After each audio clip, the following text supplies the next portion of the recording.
Popper Natural Selection and the Emergence of Mind. Natural Selection and the Emergence of Mind.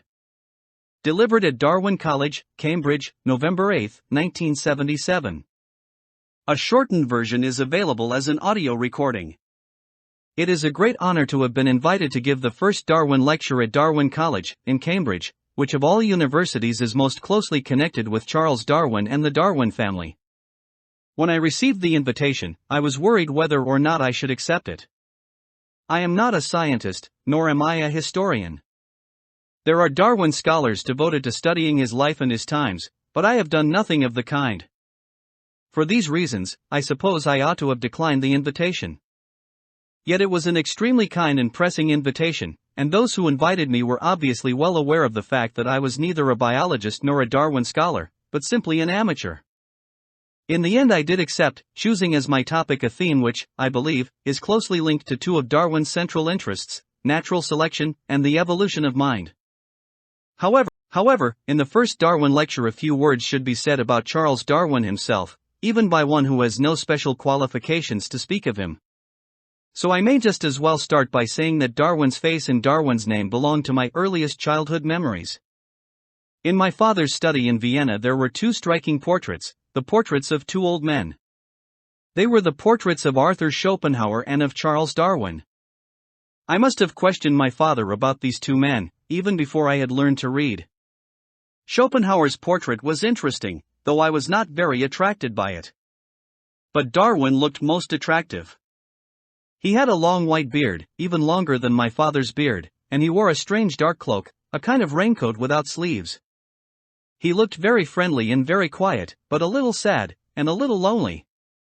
It was the well-known photograph taken in 1881, when he was 72, a year before his death. This is how it is that I have known Darwin's face and name for as long as I can remember. I knew that he was a great Englishman and traveler, and one of the greatest students of animals who ever lived, and I liked him very much. Darwin is not only the greatest of biologists, he has often been compared to Newton, but also a most admirable, venerable, and indeed a most lovable person. I know a few books that can be compared to the 5 volumes of his letter that were edited by his son Francis, and that contain also his autobiography. From these books there speaks a human being almost perfect in his simplicity, modesty, and devotion to truth. The topic of my lecture is Natural Selection and the Emergence of Mind. Natural selection is, obviously, Darwin's most central theme. But I shall not confine myself to this theme alone. I shall also follow Darwin in his approach to the problem of body and mind, both the mind of man and the animal mind. I shall try to show that the theory of natural selection supports a doctrine which I also support. I mean the unfashionable doctrine of mutual interaction between mind and brain. My lecture will be divided into 4 sections. In the first section, entitled Darwin's Natural Selection versus Paley's Natural Theology, I shall briefly comment upon the Darwinian revolution and on today's counter-revolution against science. The second section is entitled Natural Selection and its Scientific Status. The third section is entitled Huxley's Problem. It contains the central argument of my lecture, an argument based on natural selection.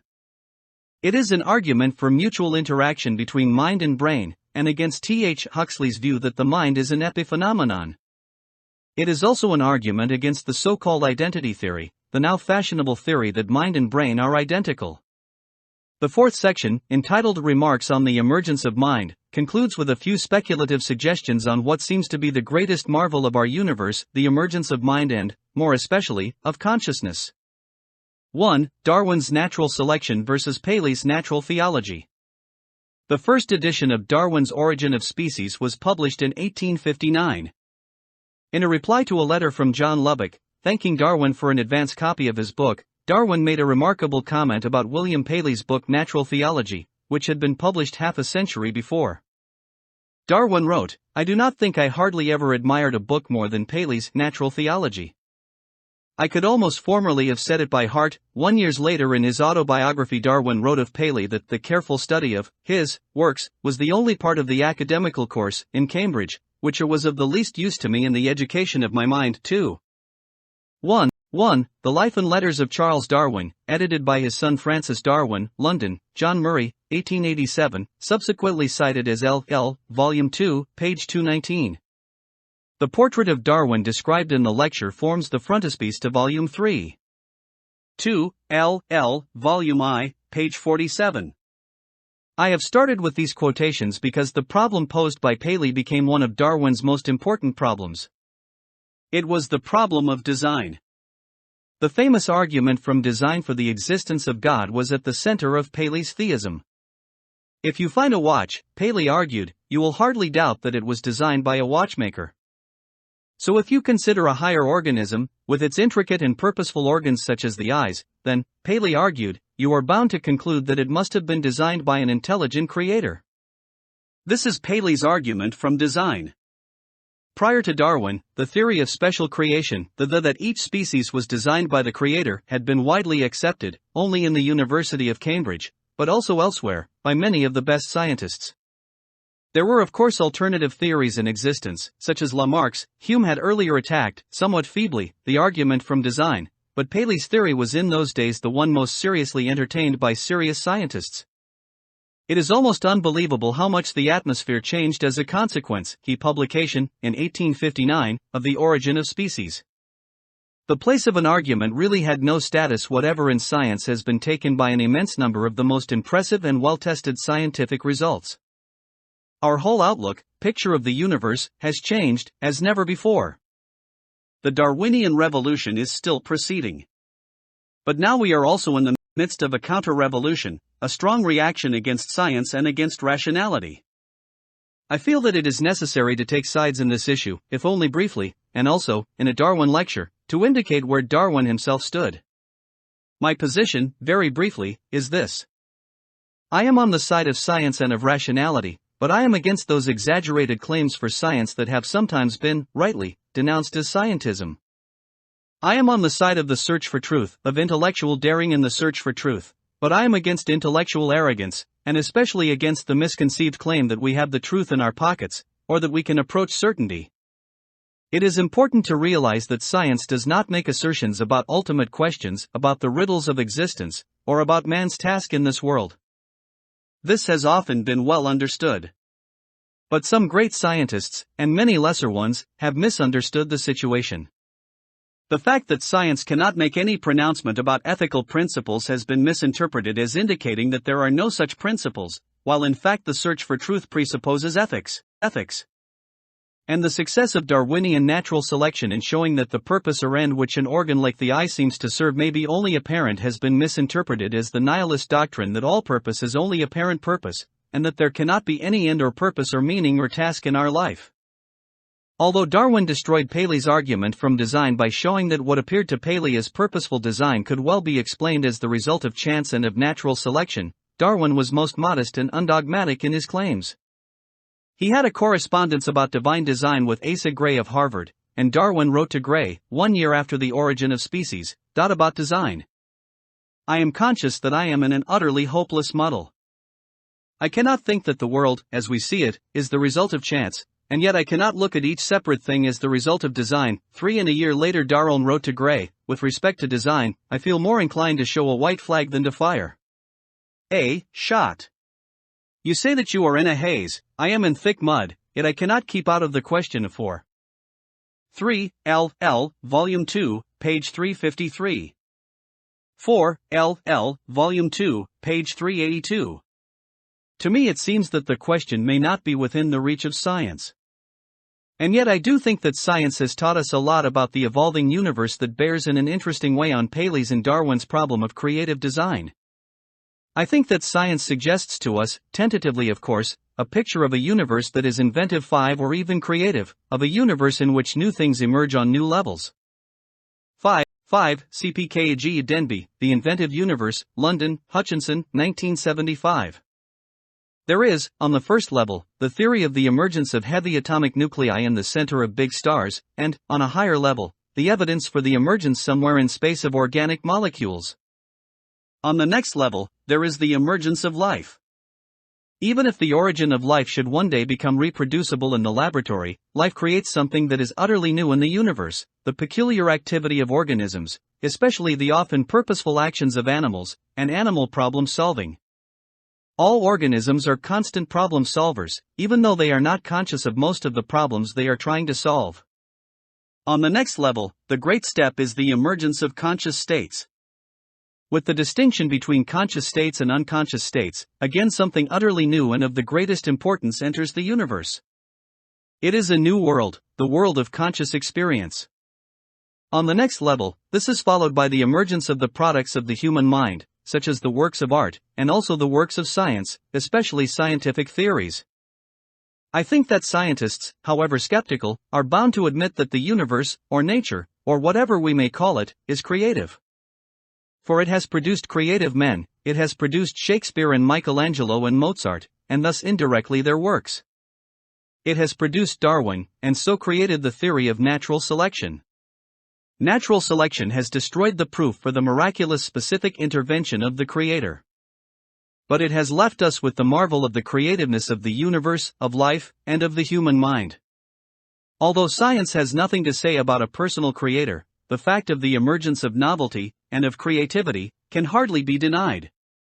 I think that Darwin himself, who could not keep out of the question, would have agreed that, though natural selection was an idea which opened up a new world for science, it did not remove, from the picture of the universe that science paints, the marvel of creativity, nor did it remove the marvel of freedom, the freedom to create, and the freedom of choosing our own ends and our own purposes. To sum up these brief remarks, the counter-revolution against science is intellectually unjustifiable, morally it is indefensible. On the other hand, scientists should resist the temptations of scientism. They should always remember, as I think Darwin always did, that science is tentative and fallible. Science does not solve all the riddles of the universe, nor does it promise ever to solve them. Nevertheless, it can sometimes throw some unexpected light even on our deepest and probably insoluble riddles. 2. Natural selection and its scientific status. When speaking here of Darwinism, I shall speak always of today's theory, that is Darwin's own theory of natural selection supported by the Mendelian theory of heredity, by the theory of the mutation and recombination of genes in a gene pool, and by the decoded genetic code. This is an immensely impressive and powerful theory. The claim that it completely explains evolution is of course a bold claim, and very far from being established. All scientific theories are conjectures, even those that have successfully passed many severe and varied tests. The Mendelian underpinning of modern Darwinism has been well tested, and so has the theory of evolution, which says that all terrestrial life has evolved from a few primitive unicellular organisms, possibly even from one single organism. However, Darwin's own most important contribution to the theory of evolution, his theory of natural selection, is difficult to test. There are some tests, even some experimental tests, and in some cases, such as the famous phenomenon known as industrial Melanism, we can observe natural selection happening under our very eyes, as it were. Nevertheless, really severe tests of the theory of natural selection are hard to come by, much more so than tests of otherwise comparable theories in physics or chemistry. The fact that the theory of natural selection is difficult to test has led some people, anti-Darwinists, and even some great Darwinists, to claim that it is a tautology. A tautology, like all tables or tables, is not, of course, testable, nor has it any explanatory power. It is therefore most surprising to hear that some of the greatest contemporary Darwinists themselves formulate the theory in such a way that it amounts to the tautology that those organisms that leave most offspring. And C.H. Waddington even says somewhere, and he defends this view in other places, that natural selection turns out to be a tautology. 6. However, he attributes at the same place to the theory an enormous power of explanation. Since the explanatory power of a tautology is obviously zero, something must be wrong here. 6. C.H. Waddington, Evolutionary Adaptation, in S. Tax, edition, Evolution After Darwin, Volume I, The Evolution of Life, Chicago University Press, 1960. Pages 381 to 402, see page 385. Yet similar passages can be found in the works of such great Darwinists as Ronald Fisher, J. B. S. Haldane, and George Gaylord Simpson, and others. I mention this problem because I too belong among the culprits. Influenced by what these authorities say, I have in the past described the theory as almost tautological. 7. And I have tried to explain how the theory of natural selection could be untestable, as is a tautology, and yet of great scientific interest. My solution was that the doctrine of natural selection is a most successful metaphysical research program. It raises detailed problems in many fields, and it tells us what we would expect of an acceptable solution of these problems. 7. Objective Knowledge, Oxford, Clarendon Press, 1972, page 241. See also my metaphysical epilogue to Quantum Theory and the Schism in Physics, Volume 3 of the Postscript to the Logic of Scientific Discovery, edition W. W. Bartley, 3, London, Hutchinson, 1982. I still believe that natural selection works in this way as a research program. Nevertheless, I have changed my mind about the testability and the logical status of the theory of natural selection, and I am glad to have an opportunity to make a recantation. My recantation may, I hope, contribute a little to the understanding of the status of natural selection. What is important is to realize the explanatory task of natural selection, and especially to realize what can be explained without the theory of natural selection. We may start from the remark that, for sufficiently small and reproductively isolated populations, the Mendelian theory of genes and the theory of mutation and recombination together suffice to predict, without natural selection, what has been called genetic drift. If you isolate a small number of individuals from the main population and prevent them from interbreeding with the main population, then, after a time, the distribution of genes in the gene pool of the new population will differ somewhat from that of the original population. This will happen even if selection pressures are completely absent. Moritz Wagner, a contemporary of Darwin, and of course a pre-Mendelian, was aware of this situation. He therefore introduced a theory of evolution by genetic drift, made possible by reproductive isolation through geographical separation. In order to understand the task of natural selection, it is good to remember Darwin's reply to Moritz Wagner. 8 Darwin's main reply to Wagner was, if you have no natural selection, you cannot explain the evolution of the apparently designed organs, like the eye. Or in other words, without natural selection, you cannot solve Paley's problem. 8, CLL, Volume 3, p. 158f. In its most daring and sweeping form, the theory of natural selection would assert that all organisms, and especially all those highly complex organs whose existence might be interpreted as evidence of design and, in addition, all forms of animal behavior, have evolved as the result of natural selection, that is, as the result of chance-like inheritable variations, of which the useless ones are weeded out, so that only the useful ones remain. If formulated in this sweeping way, the theory is not only refutable, but actually refuted. For not all organs serve a useful purpose, as Darwin himself points out. There are organs like the tail of the peacock, and behavioral programs like the peacock's display of his tail, which cannot be explained by their utility, and therefore not by natural selection. Darwin explained them by the preference of the other sex, that is, by sexual selection. Of course, one can get round this refutation by some verbal maneuver. One can get round any refutation of any theory. But then one gets near to rendering the theory tautological. It seems far preferable to admit that not everything that evolves is useful, though it is astonishing how many things are, and that in conjecturing what is the use of an organ or a behavioral program, we conjecture a possible explanation by natural selection, of why it evolved in the way it has, and perhaps even of how it evolved. In other words, it seems to me that like so many theories in biology, evolution by natural selection is not strictly universal, though it seems to hold for a vast number of important cases. According to Darwin's theory, sufficiently invariant selection pressures may turn the otherwise random genetic drift into a drift that has the appearance of being purposefully directed. In this way, the selection pressures, if there are any, will leave their imprint upon the genetic material.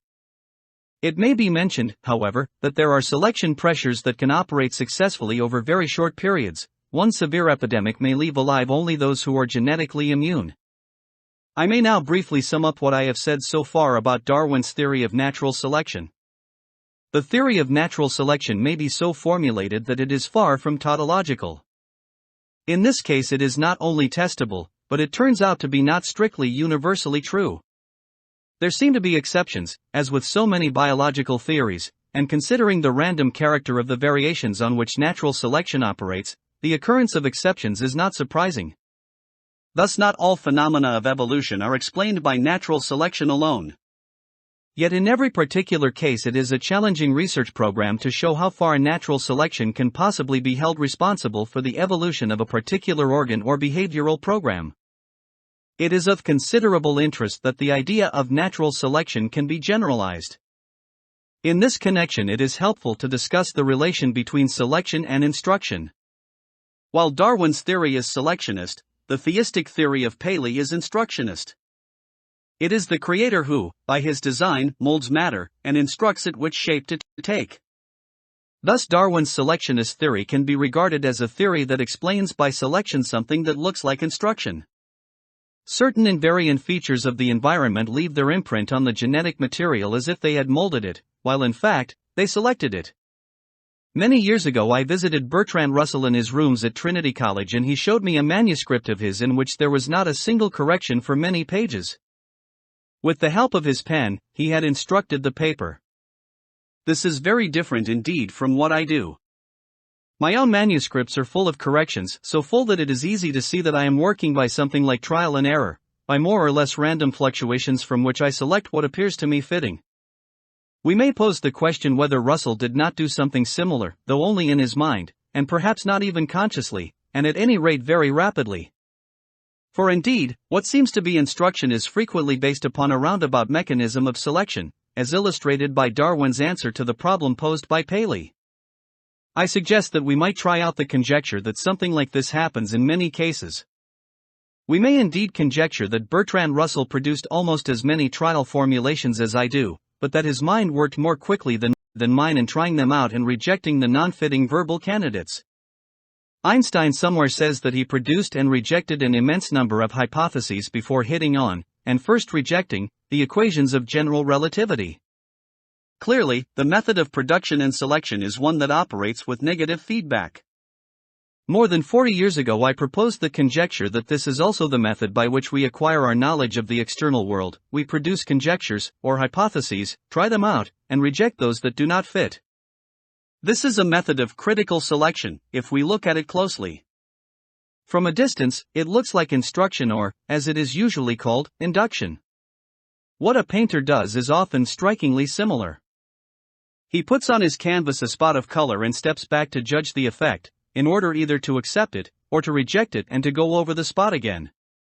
It does not matter for my discussion whether he compares the effect with an object painted, or with an inward image, or whether he merely approves or disapproves of the effect.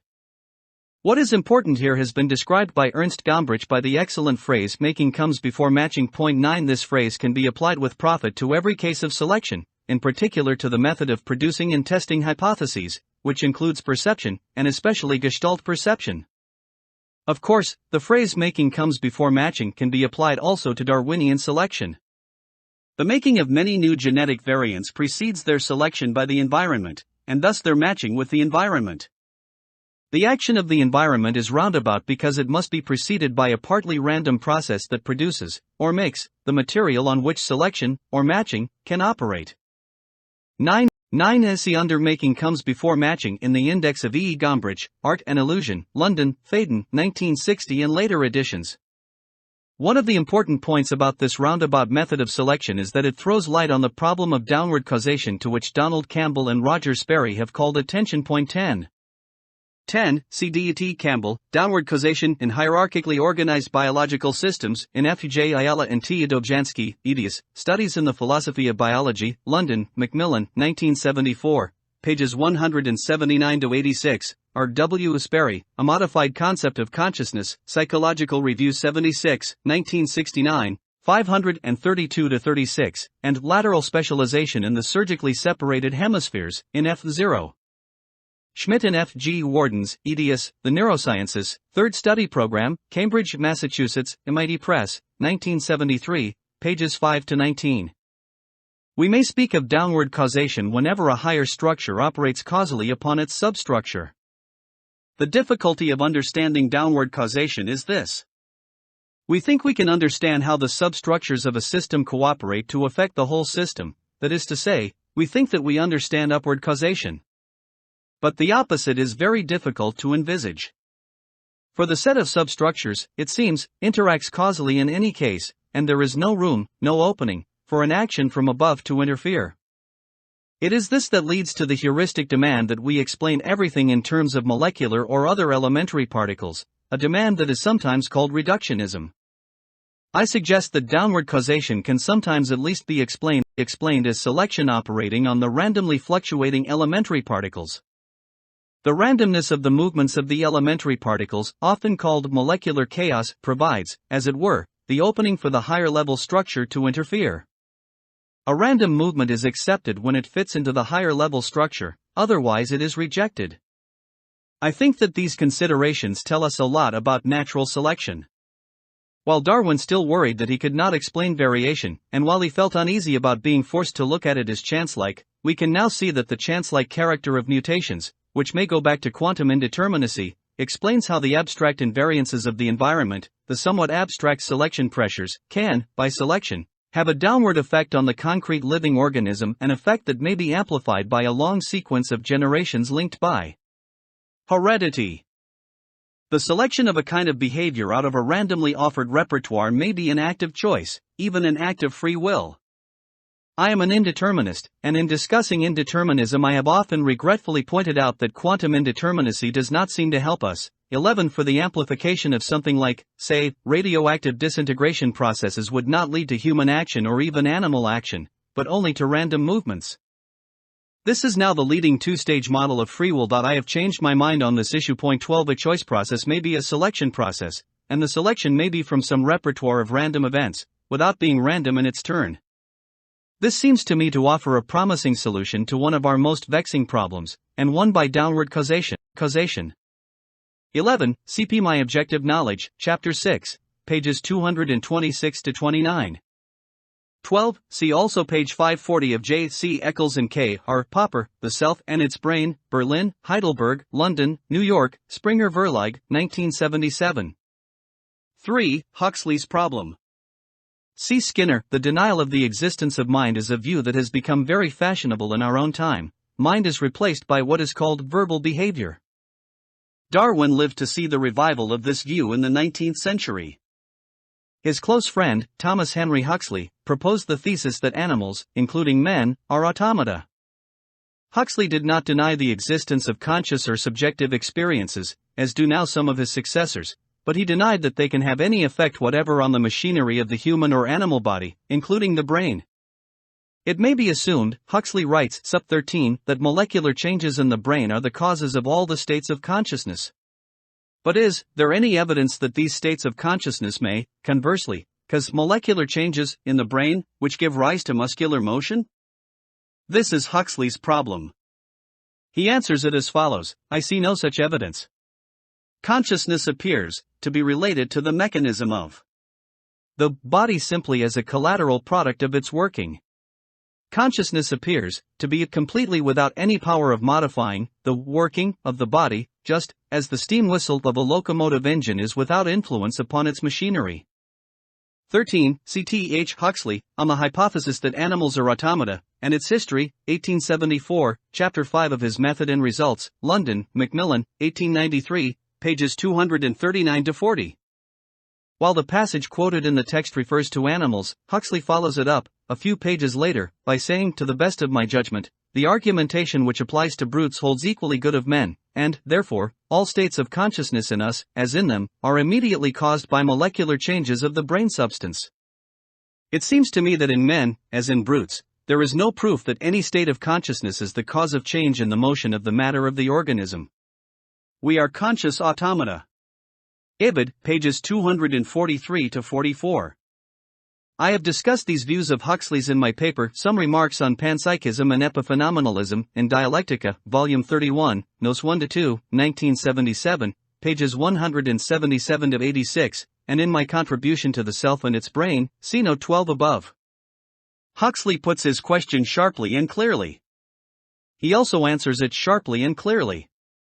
He says that the action of the body upon the mind is one-sided, there is no mutual interaction. He was a mechanist and a physical determinist, and this position necessitates his answer. The world of physics, of physical mechanisms, is causally closed.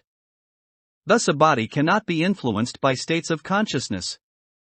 Animals, including men, must be automata, even if conscious ones. Darwin's view of the matter was very different. In his book on the expression of the emotions in man and animals, he had shown in great detail how the emotions of men and of animals can and do express themselves in muscular movements. One direct reply of Darwin's to his friend Huxley, whom he greatly admired and loved, is most characteristic. A charming letter to Huxley written 3 weeks before Darwin's death closes with a characteristic mixture of tenderness, irony, and, "My dear old friend, I wish to God there were more automata in the world like you." 14. L. Volume 3, page 358. In fact, no Darwinist should accept Huxley's one-sided action of body upon mind as the solution of what is called the mind-body problem.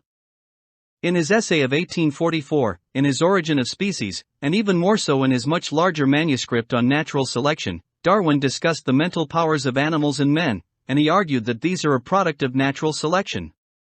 Now, if that is so, then mental powers must help animals and men in the struggle for life, for physical survival. It follows from this that mental powers must be able to exert in their turn an important influence on the physical actions of animals and men. Animals and men could not, therefore, be automata in Huxley's sense. If subjective experiences, conscious states, exist and Huxley admitted their existence, we should, according to Darwinism, look out for their use, for their adaptive function.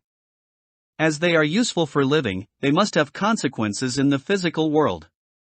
Thus, the theory of natural selection constitutes a strong argument against Huxley's theory of the one-sided action of body on mind and for the mutual interaction of mind and body. Not only does the body act on the mind, for example, in perception, or in sickness, but our thoughts, our expectations, and our feelings may lead to useful actions in the physical world. If Huxley had been right, mind would be useless. But then, it could not have evolved, as it did, by natural selection.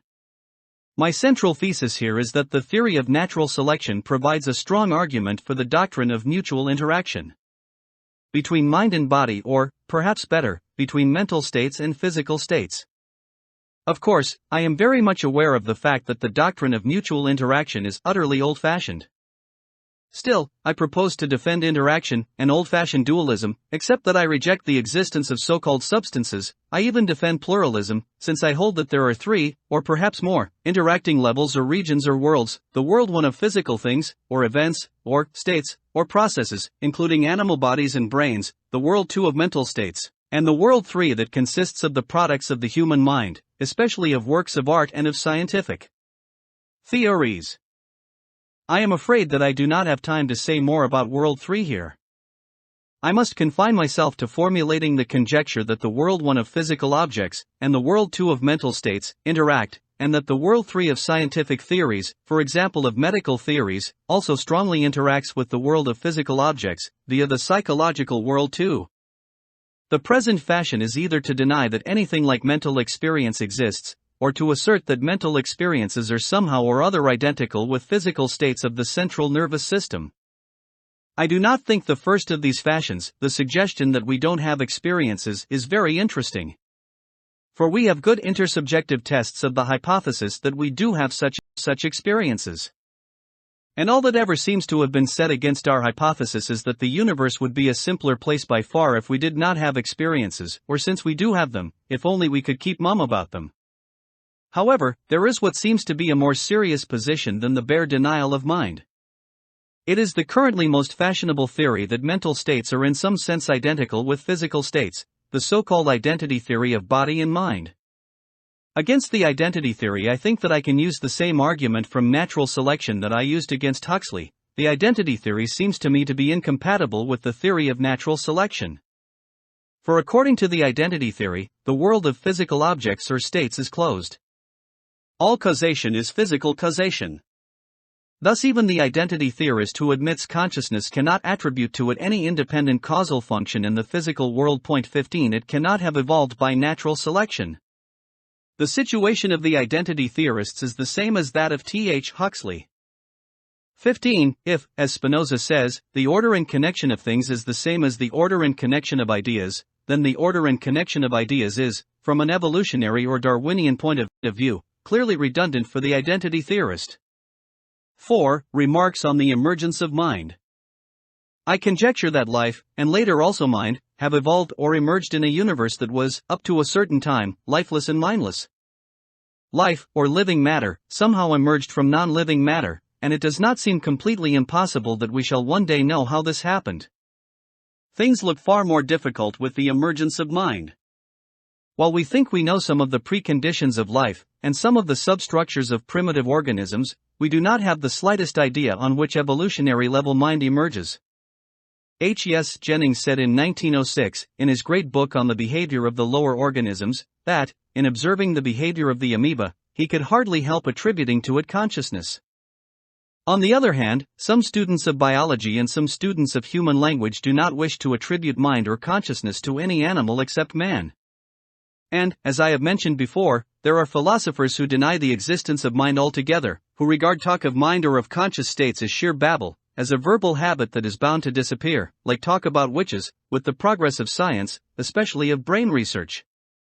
In contrast to these philosophers, I regard the emergence of mind as a tremendous event in the evolution of life. Mind illuminates the universe, and I regard the work of a great scientist like Darwin as important just because it contributes so much to this illumination. Herbert Feigl reports that Einstein said to him, "But for this internal illumination, the universe would be just a rubbish heap." 16. See Herbert Feigl, The Mental and the Physical, Minneapolis, University of Minnesota Press, 1967, page 138.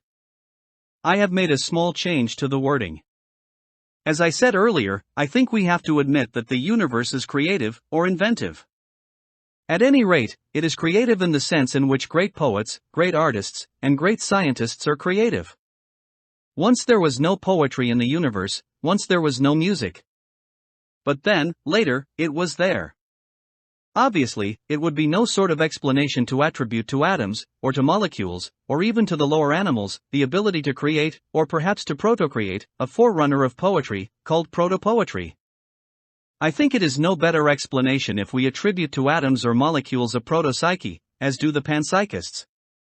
No, the case of great poetry shows clearly that the universe has the power of creating something new. As Ernst Mayr once said, the emergence of real novelty in the course of evolution should be regarded as a fact.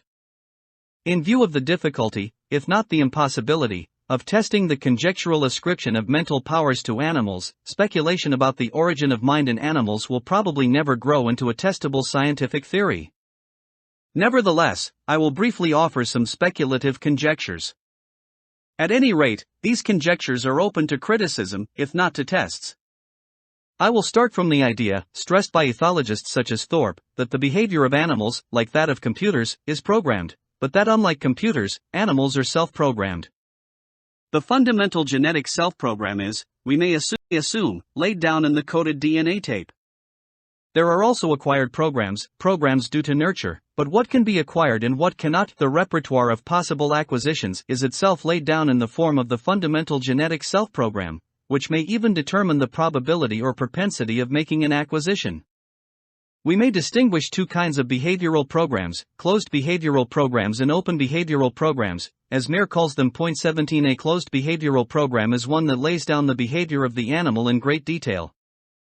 An open behavioral program is one that does not prescribe all the steps in the behavior but leaves open certain alternatives, certain choices, even though it may perhaps determine the probability or propensity of choosing one way or another.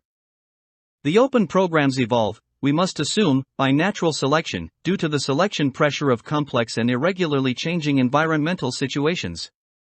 17. See Ernst Mayr, Evolution and the Diversity of Life, Cambridge, Massachusetts, The Belknap Press, Harvard University Press, 1976, page 23. I can now state my conjecture as follows. Ecological conditions like those that favor the evolution of open behavioral programs sometimes also favor the evolution of the beginnings of consciousness, by favoring conscious choices. Or in other words, consciousness originates with the choices that are left open by open behavioral programs. Let us look at various possible stages in the emergence of consciousness. As a possible first stage, there may evolve something that acts like a centralized warning, that is, like irritation or discomfort or pain, inducing the organism to stop an inadequate movement and to adopt some alternative behavior in its stead before it is too late, before too much damage has been done. The absence of a warning like pain will lead in many cases to destruction. Thus, natural selection will favor those individuals that shrink back when they receive a signal indicating an inadequate movement, which means anticipating the inherent danger of the movement. I suggest that pain may evolve as such a signal, and perhaps also fear. As a second stage, we may consider that natural selection will favor those organisms that try out, by some method or other, the possible movements that might be adopted before they are executed. In this way, real trial-and-error behavior may be replaced, or preceded, by imagined or vicarious trial-and-error behavior. The imagining may perhaps initially consist of incipient efferent nervous signals, serving as a kind of model, or symbolic representation of the actual behavior, and of its possible results. Richard Dawkins has brilliantly developed some such speculations about the beginnings of mind in considerable detail. Point 18. The main points about them are two. One is that these beginnings of mind or consciousness should be favored by natural selection, simply because they mean the substitution of imagined or symbolic or vicarious behavior for real trials which, if erroneous, may have fatal consequences. The other is that we can here apply the ideas of selection and of downward causation to what is clearly a choice situation. The open program allows for possibilities to be played through tentatively on a screen, as it were, in order that a selection can be made from among these possibilities. 18. C. R. Dawkins, The Selfish Gene, Oxford University Press, 1976, pages 62f. As a third stage, we may perhaps consider the evolution of more or less conscious aims, or ends, of purposeful animal actions, such as hunting. Unconscious instinctive action may have been purpose-directed before, but once vicarious or imagined trial-and-error behavior has started, it becomes necessary, in situations of choice, to evaluate the end state of the imagined behavior. This may lead to feelings of avoidance or rejection, to anticipations of pain, or to feelings of eager acceptance of the end state, and the latter feelings may come to characterize a consciousness of aim or end or purpose. In connection with open choices, a feeling may evolve of preference for one possibility rather than another, preference for one kind of food, and thus for one kind of ecological niche, rather than another. The evolution of language and, with it, of the world. 3 of the products of the human mind allows a further step, the human step. It allows us to dissociate ourselves from our own hypotheses, and to look upon them critically. While an uncritical animal may be eliminated together with its dogmatically held hypotheses, we may formulate our hypotheses, and criticize them. Let our conjectures, our theories, die in our stead. We may still learn to kill our theories instead of killing each other. If natural selection has favored the evolution of mind for the reason indicated, then it is perhaps more than a utopian dream that one day may see the victory of the attitude, it is the rational or the scientific attitude, of eliminating our theories, our opinions, by rational criticism, instead of eliminating each other. My conjecture concerning the origin of mind and the relation of the mind to the body, that is the relation of consciousness to the preceding level of unconscious behavior, is that its usefulness, its survival value, is similar to that of the preceding levels. On every level, making comes before matching, that is, before selecting. The creation of an expectation, of an anticipation, of a perception, which is a hypothesis, precedes its being put to the test. If there is anything in this interpretation, then the process of variation followed by selection which Darwin discovered does not merely offer an explanation of biological evolution in mechanical terms, or in what has been slightingly and mistakenly described as mechanical terms, but it actually throws light on downward causation, on the creation of works of art and of science, and on the evolution of the freedom to create them. It is thus the entire range of phenomena connected with the evolution of life and of mind, and also of the products of the human mind, that are illuminated by the great and inspiring idea that we owe to Darwin.